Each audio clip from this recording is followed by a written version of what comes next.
వారి తండ్రి వచ్చి నరసానాయకులు నాగలాంబ దంపతులకి మూడవ సంతానంగా శ్రీకృష్ణదేవరాయలు జన్మించారు.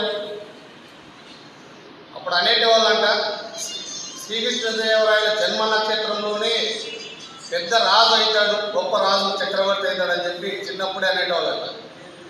అన్నట్టుగానే తను 20 ఏట గొప్ప రాజుగా ఓట మెరగని చరిత్రలో రారాజుగా నిలిచిపోయాడు. అలాగే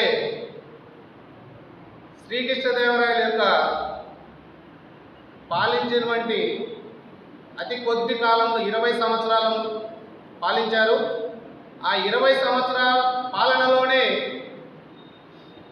200 సంవత్సరాలు గుర్తుపెట్టుకునేటట్లుగా పాలించాడు మన చక్రవర్తి శ్రీకృష్ణదేవరాయలు అని చెప్పి నేను ఈ సందర్భంగా తెలియజేస్తున్నాను.